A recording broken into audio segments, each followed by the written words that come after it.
잡히심을 우리가 말씀을 통해서 이렇게 지금 전개되는데 창세기 14장 18절에 그 아브라함이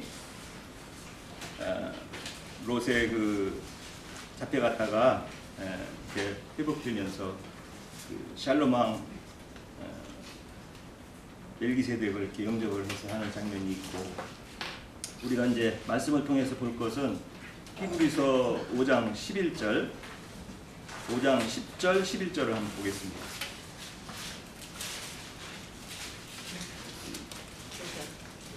히브리서 5장 10절, 10절, 11절. 하나님께 멜기세덱에게 반차를 따르는 대제사장이라 칭하심을 받으셨느니라. 멜기세덱에 관하여는 우리가 하나님 그러나 너희가 듣는 것이 분함으로 설명하기가 어려우니라. 때가 오래되었으므로 너희가 마땅히 선생이 되었을 터인데 너희가 다시 하나님의 말씀의 촉구에 대하여 누구에게서 가르침을 받아야 할 처지이니 간단한 음식은 먹고 젖이나 먹어야 할 자가 어려우다. 여기까지만 읽죠. 여기까지만 읽고, 우리가 처음에 믿음 생활을 할 때 저도 이제 이 말씀을 읽으면서 바울 사도가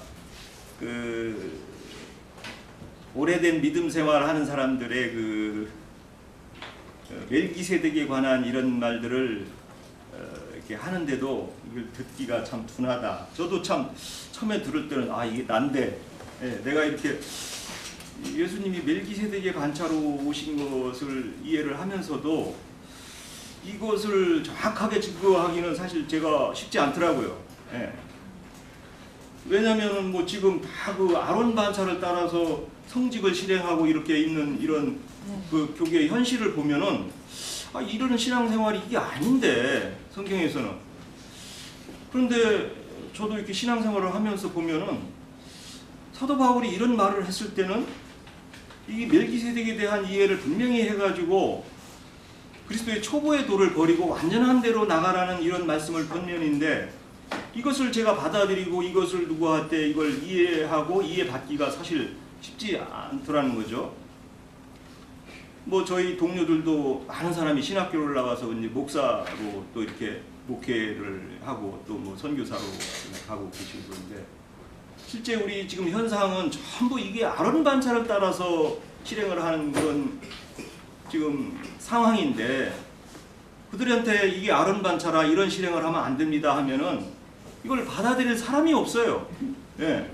현실은. 물론 이제 우리 나영재님이 참 여러 가지 우리 채널을 통해서 우리가 이것들을 증거하고 그들의 기독교의 그 신앙 상태를 우리가 증거해 나가고, 또 우리가 그들의 참으로 믿음의 이런 그 잘못된 것들을 우리가 많이 증거해서 옳은 대로 돌아오게 하는 그런 업무를 또 우리가 그런 정말 그 중차대한 이런 임무를 맡았는데, 우리가 이것을 정말 말씀을 통해서 그들의 그 잘못된 신앙관을 잘 증거를 해야 되는 그런 처지에 있다는 거죠. 근데 이제 계시록에 가도 그렇고 우리가 중간에 그 니골라당이라고 하는 그런 그 사상을 보는데, 그 니골라당이 사실 그게 아론 반차거든요. 아론 반차를 통해서 그렇게 그 성직을 실행하는 그런 것들인데, 그분들이 이걸 전혀 이해를 못 갖고 있다는데 이거 정말 답답하죠.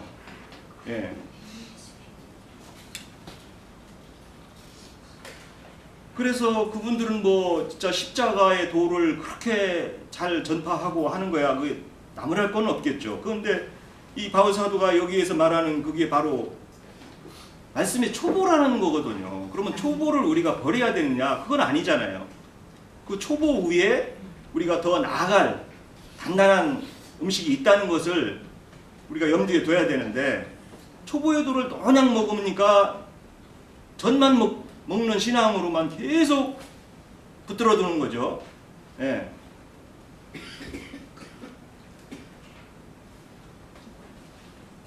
그 참 이걸 설득하고 이해하고 이걸 증거하는 것은 우리들의 분량이 어떠함으로 해서 이걸 잘 증거해서 많은 사람들을 옳은 대로 돌아오게 하는 이 역사가 이루어나야 되는데, 그러면 7장 한번 볼까요? 히브리서 7장 이왕에 봤으니까.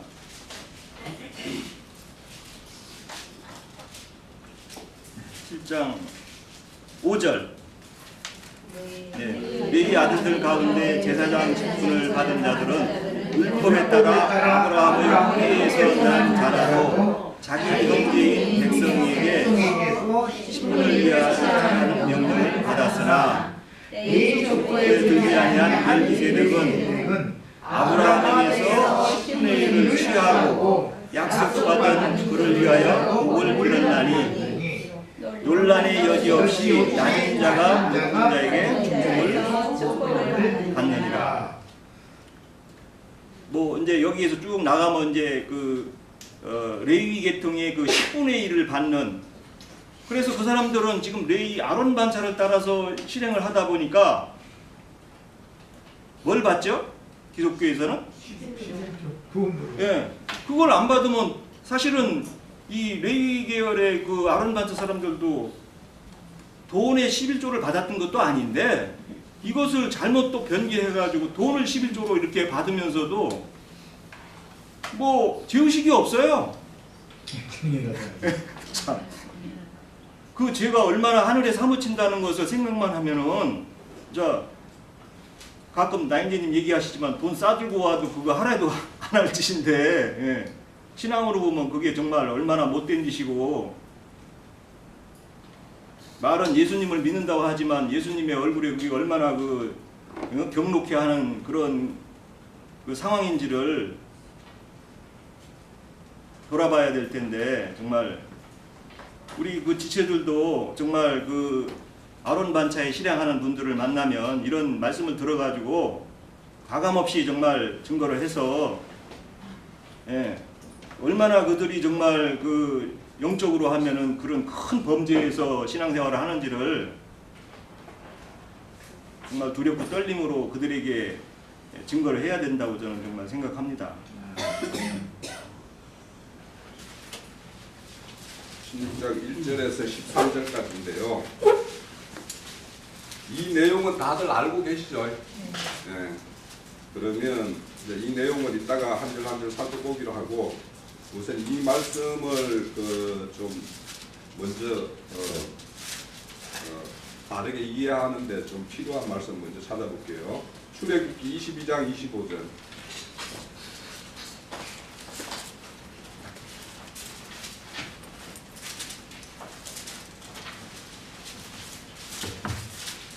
(22장 25절) 보면, 내가 만일 너와 함께 한 내 백성 중에서 가난한 자에게 돈을 부어주면 너는 그에게서 손자같이 하지 말며 이자를 받지 말 것이며, 내가 만일 이웃의 옷을 나눠주거든 해가 지기 전에 그에게 전하오리라. 이 실질적으로 우리 주님께서 하나님께서 우리에게 준 율법에는 하나님 외에 신을 섬기지 말 것에 대한 것과 나머지의 어떤 사람들과의 어떤 관계 속에서 주어진 말씀들은 다 약한 자를 보호하는 그런 어떤 주님의 마음, 국률한 마음들이 다 녹아 있는 그런 것이 이제 하나님 우리에게 준 것이 10계명이라는 계명 중에 이제 다 들어 있어요. 금방 우리 읽은 것처럼 여기 보면 가난한 자에게 돈을 부어주면 그 자에게 사채놀이 하지 말아라는 얘기예요. 그런 말씀이 있고요. 이거는 또 이 누가복음 16장을 이해하기 위해서는 누가복음 12장을 볼게요.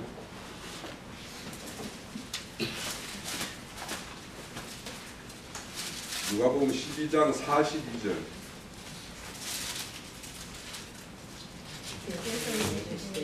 주께서 이르시되 지혜 있고 진실한 청지기가 되어 주인에게 그 종들을 맡아 때를 따라 양식을 나누어 줄 자가 누구냐. 주인이 이럴 때에 그 종이 그렇게 하는 것을 보면 그 종은 복이 있으리로다.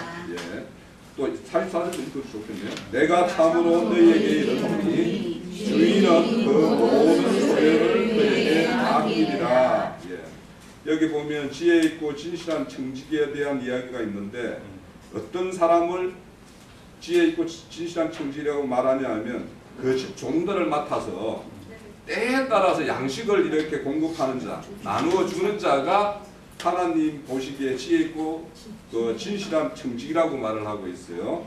이런 자에게 하나님의 모든 소유를 맡기리라고 이야기를 해요. 자, 그러면 이제 오늘 말씀 그 16장 보면 우리가 흔히 이걸 불의한 청지기라고 이야기하죠. 근데 제가 이걸 이해하면서 왜 불의한 청지기라고 이해할까? 이거는 불의한 청지기라고 이야기하는 거는 이 여기에 소개되는 청지기를 세상의 눈, 율법의 눈으로 보면 불의한 청지기겠구나. 그렇게 이해가 돼요. 그래서 이거는 실질적으로 우리는 불의한 청지기라고 하면 안 될 것 같아요. 네. 우선. 그런데 이 이야기는 우리가 이해하기 위해서는 15장에서부터 이 비유가 쭉 3개가 비유가 있어요. 처음에 이런 양의 100마리 양 중에서 71마리 양에 대한 이야기 비유가 하나 있고, 그 다음에 드라크마 비유가 있고, 그 다음에 둘째 아들, 두 아들 중에서 둘째 아들이 아버지의 유산을 가지고 먼 나라 가서 다 탕진하고 다시 돌아오는 이야기, 이 이야기가 있어요. 그 다음에 이게 붙어 있는 게 16장이란 말이에요. 그러면 이 16장의 이야기는 그 뒤에 이어지는 또 그 거짓 나사로 부자와 거짓 나사로 이야기까지 이렇게 뭔가 그 이야기에 이어지는 그런 중간에 하나 딱 끼어 있어요. 그런데 이 16장의 이 불의한 청지기라고 흔히 말하는 이 말씀에 대한 해석은 제가 이거에 대해서 뭔가 제가 요즘에 뭐냐면 성경을 보면서 좀 뭔가 명쾌하게 내 나름대로 정리가 안 된 것들에 대해서 제가 요즘에 이렇게 하나씩 이렇게 짚어가고 있는 중이었는데 그 중에 이것도 하나예요.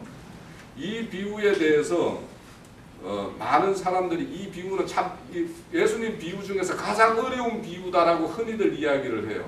그리고 모든 이런 말씀 증거자들이 이 말씀에 담겨 있는 내용에 대해서 다 뭔가 공통적으로 합의를 못 보고 있는 것 중에 하나이기도 해요. 이 비유는.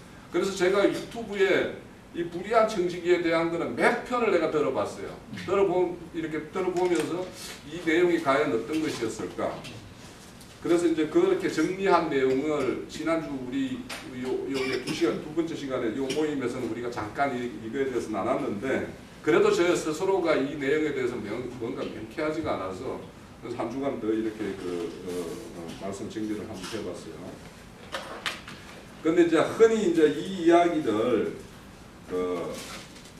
여기에 나오는 어떤 불의한 재물이라든지 뭐 또 불의한 재물로 친구를 사기라든지 뭐 이런 이야기들을 이렇게 할 때 이거는 관점을 정확하게 이해를 하고 있어야 돼요. 그리고 이거는 누구에게 하는 이야기인가에 대해서도 정확하게 알고 있어야 돼요. 그럼 16장 1절에 보면 이 말씀은 누구에게 하고 있냐면 제자들에게 하고 있어요. 그죠? 근데 제자들에게만 하는 그 말씀이 아니라는 것도 또 알아야 되는 게 저 14절에 보면 바리새인들 좋아하는 자들이라 이렇게 이야기하는데 예? 주님이 그렇게 예? 듣고 비웃는. 그러니까 그 옆에서 이 모든 말씀을 듣고 비웃고 있다라고 이야기하죠. 그죠? 예. 그러면 이 말씀은 제자들에게 뭔가 교훈하고 있기는 하지만 그 옆에서 뭔가 곁듣는 바리새인들이 있어요.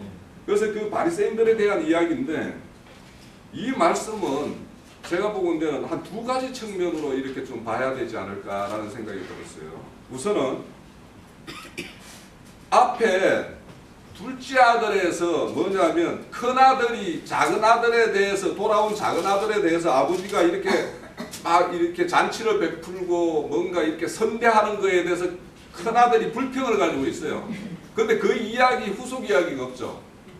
그래서 저는 이게 후속에 그러니까 앞에 둘째 아들에 대한 첫째 아들, 맏아들의 어떤 태도에 대한 하나님의 어떤 설명이다라는 생각이 저는 담겨 있다라는 어떤 그런 어떤 생각이 들었어요. 그리고 여기에 여기 뭐냐면 1절에 보면 부자의 어떤 소유를 주인의 소유를 낭비한다라고 하는 이 낭비하고 있는 이 자가 어떤 자일까? 예? 이거는 이제 이것도 두 가지 관점으로 볼 수가 있어요. 자, 뭐냐면 여기에 큰 아들이 아버지가 돌아온 작은 아들에게 잔치 베풀고 옷을 사입히고 막 이렇게 잔치를 베풀죠. 이거에 대한 낭비라고 이야기할 수도 있겠죠. 그죠? 낭비라고 이것을 큰 아들을 눈으로 보면 낭비하고 있는 거죠. 그죠? 그리고 또 어떤 낭비냐면 앞에 보면 잃어버린 양 한 마리, 또 잃어버린 드라크마 하나, 둘째 아들을 찾기 위해서 뭔가 주인이 뭔가 동부수저하는 거, 이것이 율법이나 세상 눈으로 보면 이거 낭비로 보이죠. 그죠? 잘 자기 지금 품 안에 있는 99마리를 잘 이렇게 목양하고 잘 키우고 자기 아직 잃지 않은 5 드라크마를 잘 보관하고 집 떠나지 않은 큰아들 잘 이렇게 이렇게 이끄는 것이 아버지로 보면은 합당한 것 같은데 지금 뭔가 99마리를 놔두고 잃어버린 한 양을 찾는 거에 지금 주인이 막 이렇게 동분서주하잖아요. 이런 모습이 이런 어떤 세상의 눈이나 율법주의자들 눈에 보면 이게 hợp의하는 걸로 보일 수 있겠죠, 그죠? 자, 그래요. 그런데 이제 여기에 1절에 보면 여기에 이제 그래서 이 말씀을 듣고 있는 것은 제자들과 바리새인들이고, 그런데 여기에 이런 소문이 주인에게 들렸다라는 거예요, 그죠? 이런 소리가 들렸다라고 그러는데 여기에 주인에게 들린지라라고 말이 돼 있지만 주인에게 실질적으로 이거를 헬라어를 찾아보면 주인에게 누군가가 고발했다라는 뜻이에요. 이게 그러니까 누군가가 주인에게 고자질을 했어요. 누군가가 지금 바리새인 율법 서기관들은 지금 주님이 세리 창기 죄인들하고 어울리고 막 이렇게 하는 것이 뭔가 하나님의 일은 하지 않고 다른 불법한 행위를 하는 것처럼 보이겠죠, 그죠? 그러면은 지금 이 고자질은 누가 하고 있을까? 바리새인 서기관 율법사 이런 사람들이 할 수 있겠죠, 그죠? 그렇게 고발을 하고 있을 것 같아요. 그렇고. 그러면 우리가 앞서서 말했듯이 그러면 이렇게 주님이 보는 참 진실되고 지혜 있는 청지기는 때에 따라서 자기가 맡은 종들에게 때에 따른 양식을 이렇게 공급하는 것이 이게 지혜 있고 진실한 종이죠, 그죠? 그런데 지금 주님은 그걸 위해서 그러니까 그렇게 식량이 떨어지고 먹을 것이 없고 빈천한 자들과 이렇게 어울리고 그들에게 식량을 공급하고 있는 그 일을 하고 있는데 그 일들이 다른 어떤 눈으로 보면은 주님이 다른 hợp의하는 시간으로 충분히 보일 수 있는 거죠, 그죠? 네, 그래요. 그래서 이 청직이라는 거는 뭐 주님의 주인의 어떤 그 재산을 이렇게 맡아서 이렇게 경영하는 일인데. 자, 이게 이제 이런 소비라고 여기 1절에 이 소비라고 이야기하는 거를 이게 두 가지로 또 볼 수가 있어요. 자, 어떻게 보냐면 세상의 어떤 세상 눈이나 율법사의 눈으로 보면 하나님의 어떤 소유를 진짜 이렇게 탕진해서 이렇게 하는 거일 수도 있지만 이게 다른 한 눈으로 보면 이게 주님의 어떤 은혜나 국률한 눈으로 보면 율법사 서기관들이 하는 것들이 낭비하고 허비하는 거죠. 그죠? 그러면 주님의 눈에 보면 하나님의 은혜를 이렇게 베풀고 이렇게 하는 것이 하나님의 은혜인데 지금 율법사들은 그런 은혜를 베푸는 것이 아니라 법조문을 들여대서 이렇게 세리 창기 죄인들을 더 죄인이라는 짐을 더 세우는 일을 하고 있죠. 그죠? 그렇게 해요. 그러니까 이게 지금 어떤 눈으로 보느냐에 따라서는 여기에 불의한 청지기가 바리새인 서기관으로 볼 수 있고 율법의 눈으로 보면 예수나 예수 제자들이 앞으로 예수 제자들이 행하는 것이 불법한 것처럼 보이는 거예요. 그래서 여기에는 우리가 두 가지를 다 볼 수가 있어요. 그래서 여기에 나오는 불의한 청지기는 이 주인공은 율법 서기관식으로 어떤 율법 종교 행위를 하다가 그것이 거기에서 돌아온 자, 그래서 방향을 선회한 자에 대한 이야기일 수가 있어요. 그리고 한편으로는 예수님 자신에 대한 이야기일 수 있겠죠. 그죠? 예수님 자신이 율법의 눈으로, 율법사 너희들 눈으로 보면 내가 지금 너희들 보면 내가 하는 것도 다 불의하게 보이는 거 아니에요. 지금 그러니까 지금 우리 오늘 마태복음 26장에서 보면 다 이렇게 죽이려고 그러고 이렇게 하는 거죠. 그런데 이 비유에서 왜 이렇게 주인의 재산을 허비하는 이 이야기를 끌어왔을까? 그러면 그 시대 때 그 유대인이나 바리새인들은 율법에 대해서 그걸 목숨 걸고 지키려고 하는 사람들 아니에요? 그러면 우리가 앞서 읽었던 출애굽기 22장 25절에 보면 가난한 자에게 돈을 이렇게 빌려준다든지 하면 그 이자를 못 붙이죠. 그런데 못 붙이는데 이 사람들은 어떻게 붙이느냐 하면 돈을 빌려주는 것이 아니라 여기에 지금 빌려준 게 뭐예요? 등장하는 게 기름과 밀이에요. 그러니까 기름과 밀이라는 거는 이거는 그 유대 땅에서는 없으면 안 되는 필수품들이에요. 왜냐하면 그 땅에는 물이 이렇게 석회암 지역이니까 물에는 그 석회암이 녹아 있어서 그걸 자꾸 먹고 하게 되면 이게 담습증에 다 걸려요. 그러면 그 사람들은 모든 음식을 익히고 뭔가 이렇게 부쳐 먹고 하는 걸 뭐냐면 기름을 넣어서 이렇게 버무려 가지고 이렇게 굽고 이렇게 한단 말이에요. 그러면 이건 다 필수품이에요. 그러니까 이것이 이제 뭐 기름은 나중에는 뭐 우리가 흔히 말하는 뭐 성령이다 이런 말은 여기서 이제 좀 차지하고요. 그러면 돈을 안 구워주는 대신에 이 사람들은 기름과 밀이라는 거는 그 땅에서는 제2화폐와 똑같아요. 그러니까 이 돈은 안 구워줬어 이들이. 그러니까 밀과 보리를 구워주는데 어떻게 구워주냐 하면 이 청지기가 구워주면은 그 이자를 못 붙이죠. 그러면 이 사람들은 어떻게 장사를 하냐면 이 차용 정서를 어떻게 쓰냐 하면 여기에 기름 100마를 빌려갔는데 50말로 쓰라고 이렇게 이야기하죠. 그러면 그 당시에는 뭐냐면 50말을 진짜 빌려줘요.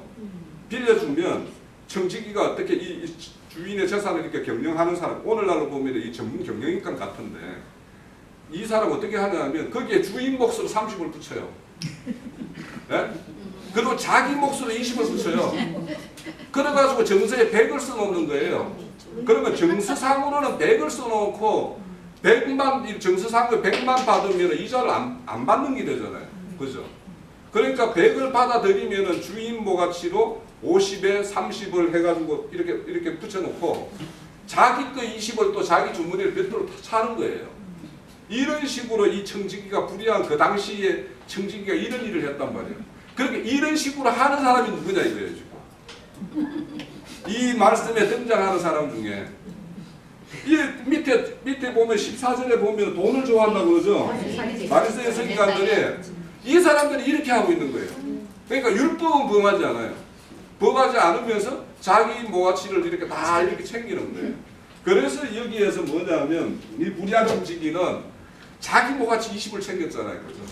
그죠? 그러니까 자기 주인 것만 챙겨서 이렇게 30 해가지고 80으로 이렇게 했으면 이 주인한테는 굉장히 충성된 종인데 이 종이 자기가 20을 붙여놨어. 그래서 이제 그런 어떤 그 시대적인 배경이 있었기 때문에 이 돈 구워주는 거 이래서 뭔가 이렇게 탕감시켜주는 이야기를 풀려서 이게 이제 말씀을 하시는 거예요. 그런데 이제 여기 보면 이제 그래서 율법 서기관들을 우리가 어떤 그런 복음적인 차원에서 보면 그들은 우리 주님 주신 십계명에다가 자기들 막 뭔가 유대 율법들 또 또 장로의 유전들 이런 걸 붙여가지고 우리 뭐 613개라고 그런다며 613개로 해가지고 이렇게 제목을 자꾸 이렇게 대해주는 거 아닙니까? 그죠? 이렇게 해요. 그래서 이런 거에 대해서 뭐냐면 사실은 이제 이야기를 하고 싶은 것이 이제 이 이유의 어떤 핵심이란 말이에요. 그런데 이제 여기 보면 주인이 여기 우리가 하나 더 봐야 될 거는 뭐냐면 이 청지기가 해고가 안 됐어요 지금 현재. 예?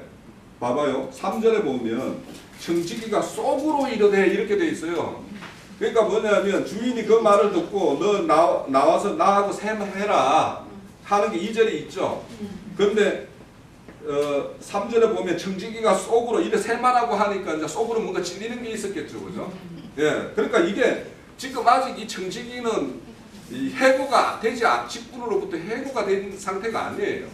속으로 이제 자기가 찔려가지고 이 세마라는 거는 뭐냐면 너 장부가 와서 다 나하고 하나하나 따져보자 뭐 이런 것이 아니고 그것도 포함되는 것이만 이 세마라는 거는 어떤 뜻이냐면 너 합당한 너 자신을 변론하라는 뜻이에요. 이 세마라는 뜻은 네가 그렇게 주인의 소유를 이렇게 막 이렇게 허비한다는 소리가 있는데 네가 그렇게 한 거에 합당한 이유가 있으면 주인은 이게 수용하겠다라는 뜻이에요. 그런데 이제 이 청지기는 자기 스스로 뭔가 이렇게 마음이 갱기는 게 있었겠죠, 그죠? 그러니까 이제 이 사람이 내가 이제 이 직분에 뺏기게 생겼구나. 그런데 내가 땅을 파자니 힘이 없고 뭐 빌어먹자니 부끄럽고 이러는 거 보니까 이 사람은 이 오늘날을 보면 우리나라로 보면 옛날 그 양반 그 서생들과 같아요, 그죠? 뭐 이런 손도 험한 일도 안 해봤고 또 그런데 이제 양반 체면을 또 따지고 이런 사람들이 누구겠어요, 여기서 등장하는 사람들? 이 바리새인 서기관들하고 이야기하는 거겠죠, 그죠? 그런데 이 사람이 갑자기 이제 이렇게 4절에 보면 자기의 어떤 방편을 찾아요. 그래서 이제 뭐냐면 자기의 어떤 주인의 빛을 진 자들을 불러서 탕감해서 이렇게 빛을 탕감해 주면 이 자들이 나중에 자기를 선대할 것이다라고 이런 어떤 기대감을 가지고 그렇게 해요. 그 하는 이야기가 7절까지 쭉 나와요. 쭉 이렇게 7절까지 이어지는데 이 8절에 보면 주인이 옳지 않은 청지기가 이를 지혜롭게 한다라고 이야기를 해요. 그러면 이 이 청지기가 이 단순하게 이렇게 진짜 이 세상 재물 면에서 주인의 걸 막 자기 임의로 이렇게 탕감해 주면 이 주인의 소유를 더 허비하는 거죠.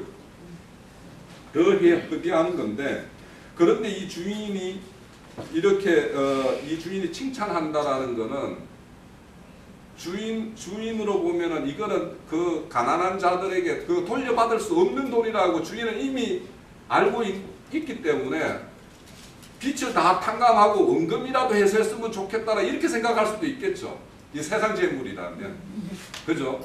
그런데 왜 여기에서 이 대부분의 사람들이 여기에서 그 8절에 이 청지기가 행하는 거 주인의 소유로 자기 마음대로 이렇게 탕감해 주는 거 이걸 보고 지혜롭다라는 거 여기에 막혀가지고 이제 대부분 사람들이 여기서부터 이제 막혔길로 가기 시작을 해요.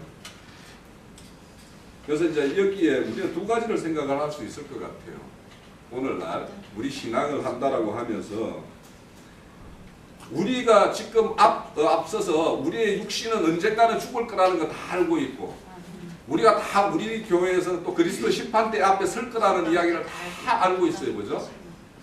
그 알고 있음에도 불구하고 지금 우리의 신앙이라는 것은 어떻게 그날 그리스도 심판대에 서는 그날을 생각하면서 지금 신앙생활을 하는가 안 하는가에 대해서 우리는 한 번 더 생각을 해봐야 돼요. 여기에서 이 불의한 청지기가 지금 주인이 보시기에는 왜 칭찬을 하냐면 지 살 길을 찾고 있다는 거예요. 지가 해고될 거라는 거 뻔히 알아요. 우리는 육신이 죽어서 언젠간 그리스도 심판대에 설 걸 뻔히 알아요. 뻔히 알면서 그 뻔한 일에 우리는 어떻게 대응하고 있는지를 우리 각자가 한번 생각해 볼 필요가 있어요. 그 면에서 이 청지기가 하는 행위는 주님이 보시기에 여기 보면은 이 세대들의 사람이라고 이야기하면서 빛의 아들들보다 더 지혜롭게 한다라고 그래요. 그러니까 우리가 교회 생활을 한다고 하고 뭔가 진리 성도가 되기를 원한다고 하면서도 이런 우리가 언젠가는 맞이할 이 날에 대해서 우리는 어떤 대비를 하고 있는지에 대해서 그 면에서 이 청지기를 들어서 요구하는 거예요. 그러니까 제자들에게는 너희들도 분명히 언젠가는 나의 심판을 받을 날인데 너희들은 그 날에 대비해서 살아라는 것. 그걸 우리한테 교훈하는 것이겠죠. 그런데 여기 있는 걸 왜 지혜롭게 이거를 이렇게 이 청지기가 행하는 것을 왜 지혜롭다라고 이야기를 하냐 하면 요거는 한번 저 찾아볼게요.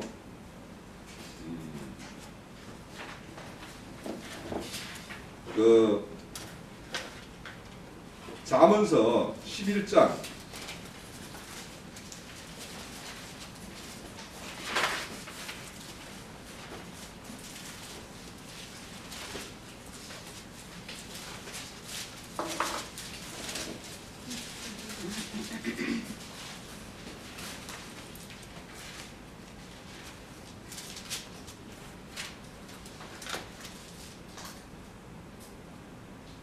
30절에 보세요.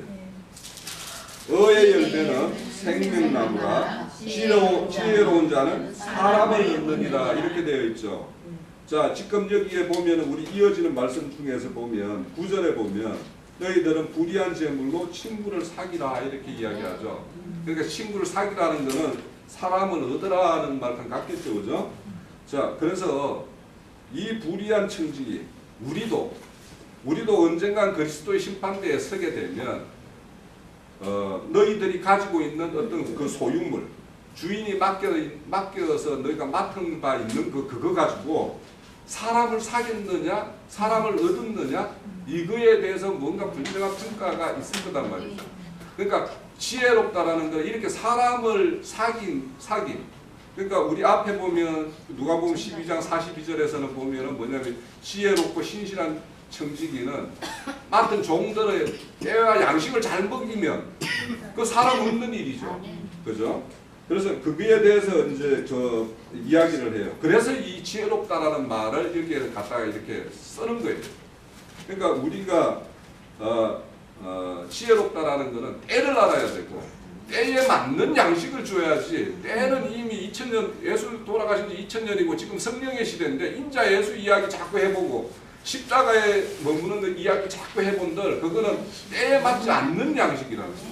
그리고 이 역사상은 이미 하나님의 어떤 그런 경륜적으로 보면 어떻게 보면 이제 이 시대의 어떤 거의 지말이라고 하는데 예? 그 시기에 맞는 우리는 교회의 어떤 교훈이나 말씀 나눔이 이런 걸로 이루어져야지 아직도 뭐 그 십자가에 피 흘린 이야기만 이렇게 했었고 이러면은 안 된다라는 거예요. 자, 그러면 여기에서 이제 불의한 재물이 무엇인지 이거에 대해서도 이제 한번 생각을 해볼 필요가 있어요. 그러니까 왜 의로운 재물로 좀 장사해서 친구들 사귀라고 하면 좋을 것 같고 헷갈리지 않을 것 같은데 불의한 재물로 이렇게 하라고 그러니까 이게 불의한 재물이 뭔지 이것도 한번 생각을 해볼 필요가 있어요. 우리가 사람 우리의 어떤 정체성은 썩어질 육신을 입고 있는 한 면이 있죠. 그리고 썩지 않을 영적인 한 면이 있죠. 그래서 우리는 하늘의 사람이면서 이 땅을 받고 사는 사람들이에요. 그러면 우리가 영적인 사람인데 하늘의 사람인데 땅의 재물을 가지고 있으면 이거 불의한 재물이죠. 그죠? 그죠? 그 한 면이 있고 또 한편 우리가 썩어질 육신을 가지고 있으면서도 썩지 않을 하나님의 거룩한 말씀을 가지고 있는 한 면이 있죠. 그죠? 그러면 이거 불의한 재물이죠. 불의한 재물이라는 거는 마땅히 가지고 있어야 될 사람이 가지고 있는 거는 불의한 재물이 아니에요. 예수님 같은 분이 하나님의 거룩한 말씀을 가지고 있으면 이거는 거룩한 의로운 재물이겠죠. 그런데 우리는 썩어질 면을 가지고 있으면서 의로운 말씀을 가지고 있고 또 썩지 않을 어떤 면이 가지고 있으면서 세상에 썩어질 물질적인 소유를 가지고 있어요. 그러니까 우리가 가지고 있는 거는 두 방면으로 그러니까 썩어질 육체의 면에서는 거룩한 말씀을 가지고 친구를 사귀어야 되고 또 우리는 또 거룩한 말씀을 가지고 있으면 물질의 재물을 가지고 있는 거 이 재물을 들여서도 친구를 사귀어야 되는 거예요. 그러니까 친구를 사귀는 방면에서는 우리는 두 가지를 다 물질적인 부분과 거룩한 말씀적인 부분을 다 가지고 친구를 사귀어야지 친구를 사귈 수가 있는 거예요. 그러니까 어떤 사람은 막 말씀만 하는 걸로는 또 안 되는 부분이 있죠. 또 어떤 사람은 또 거룩한 물질을 가지고 이렇게 섬길 수 없는 사람들이 있잖아요. 우리 세상에 모든 소유를 막 이렇게 넉넉히 가지고 있는 사람한테 내가 물질을 가지고 가서 뭘 베푼다고 해본들 그 사람들 눈도 느낄도 안 준단 말이에요. 그런 면이 있기 때문에 이어서 이제 이런 불이한 재물이라는 것은 그런 면이 있어 보여요. 그리고 이제 여기 보면 이제 이 정서를 가지고 와서 너 50으로 또 80으로 이렇게 탕감을 해준다라는 이 말에 빛이라는 말을 우리 그 주님이 가르쳐준 그 기도에 보면 우리의 죄 지은 자를 사해 준 것 같이 우리 죄를 사해 주십시오 할 때 그 죄라는 게 그 나눠주 그 보면은 빛이라고 되어 있죠. 그죠? 그 오펠리쿠스라고 내가 저기 어디 메모를 해놨는데 그 히브리어로는 이 지금 여기에서 말하는 여기 빛하고 그 우리 주님이 가르쳐준 우리에게 죄 지은 자를 죄 지은 자를 사해 준 것 같이 할 때 그 죄하고 똑같은 말이에요.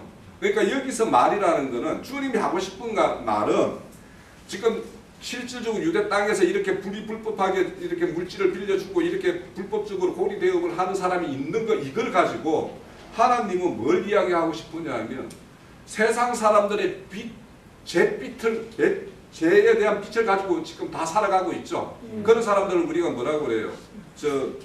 누가복음 4장 18절 이런 데 보면 포로된 자, 또 억압되어 있는 자, 이런 눈이 먼 자 이런 걸로 이야기하죠. 그래서 포로된 자에게 그 사람의 진리 말씀을 가지고 풀어서 자유케 하고 눈이 멀어서 보지 못하는 자에게 진리 말씀을 공급해서 눈을 뜨게 하고 기가 막힌 자에게 길을 열어주고 하는 거 이런 것들이 뭐예요? 그거는 진리 말씀을 가지고 딱 비춰주면 그 사람들이 지금까지 율법사들이 이렇게 막 짊어지고 막 이렇게 낑거리게끔 만들어 놓은 그걸로부터 해방시킬 수 있겠죠. 그것을 이야기하고 싶은 것이 이 본문의 말씀의 핵심이에요.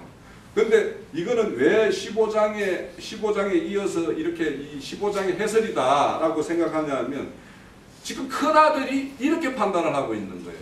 아버지가 행하는 것이 아버지의 어떤 소유를 탕진하고 온 그 아들에게 이렇게 선대하는 것은 또 이거는 아버지의 어떤 재산을 낭비하는 거다라고 생각하는데 아버지는 그렇지 않죠. 썩어질 재물, 불이한 재물을 어디 가서 다 소비하면서 들여가지고 뭘 알고 왔어요, 둘째 아들이? 아버지에 대해서 알고 왔죠. 아버지 집이 어떤 집인지를 알게 됐죠. 이걸로서는 그러면 아버지 입장에서는 그 썩어질 재물 다 탕진하더라도 아버지에 대해서, 아버지 집에 대해서 아는 거는 전혀 낭비가 아닌 거예요. 그러니까 지금 잃어버린 양 한 마리를 찾아서 나서는 거나 이런 드라크마를 찾는 거는 이 주인으로서는 너무도 소중하고 모든 걸 들여서라도 해야만 될 일인데 그들의 법으로 보면 9과 1의 비중이에요. 열의 하나 비중이고 세상의 눈이나 율법사의 눈은. 그런데 아버지는 그렇게 잃어버린 양이 누구예요? 세리창기 죄인 아닙니까? 그죠? 그들을 찾아서 하는 것이 마땅한데 하나님이 보시기에는 불의한 청지기가 이 소유를 낭비하는 것은 뭐냐? 바리새인들이 낭비하는 거예요. 하나님 말씀 가지고 세리창기 죄인들에게는 더 복제는 그래서 더 하나님으로부터 멀어지게 하는 하나님의 은혜로부터 멀어지게 하는 이것들이 하나님의 눈으로 보면 이 주인의 눈으로 보면 이것이 낭비하는 것이지 둘째 아들이 모든 걸 탕진하고 아버지의 집에 대해서 알고 이렇게 돌이켜서 돌아온 거에 대해서는 아버지는 얼마든지 우리 하나님은요 1조 3천억짜리 하고 20억짜리 하고 막 바꿔요. 네? 자기 아들이 뭔가 진리를 깨우치는 것에 필요하다면 1조 3천억도 포기하시는 게 하나님이에요. 그거를 저는 이제 경험을 하는데 그런 것처럼 아버지께서는 이 땅의 재물, 이는 재물은 얼마든지 드려서라도 그 한 아들을 얻을 수만 있다면 드리는 것이 여기에 어떤 그 불의한 청지기의 어떤 이야기다. 그리고 하나만 아까 둘째 시간 잠깐 나눴는데 하나만 찾아볼게요. 요한복음 15장.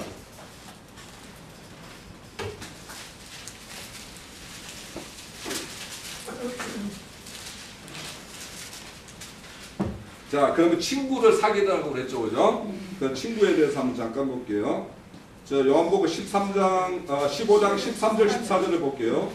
사람이 친구를 위하여 자기 목숨을 버리면 이보다 더 큰 사랑이 없나니 너희는 내가 명한 대로 행하면 곧 나의 친구라. 이제부터는 너희는 종이하지 아니하니 종은 지인하는 것을 알지 못합니다. 너희를 친구라 하였더니 내가 내 아버지께 들은 것을 다 너희에게 알게 하였습니다. 예. 자, 이렇게 우리가 친구, 우리 주님의 친구죠. 다 친구라고 이야기하고 있죠. 예? 네. 그래요? 주님이 명하는 대로 지금 다 행하고 있어요? 그죠? 여기 보면 친구는 다 자기 내 명한 대로 다 행하는 것이 나의 친구라고 그러잖아요. 14절에. 그리고 15절에는 보면은 너희를 친구로 하노니 내가 아버지께 들은 것을 너희들이 다 알려줬다라고 해요. 그러니까 우리가 다 아버지에 대해서 다 잘 알고 있어요. 그죠? 그죠? 한둘도 모르는 것 없이. 모르는 건 아직 그래. 자, 그래서 우리가 진짜 하나님의 친구라면 하나님이 명한 말씀, 명한 게 무엇인지에 대해서 알았으면 행해야 되는 거예요.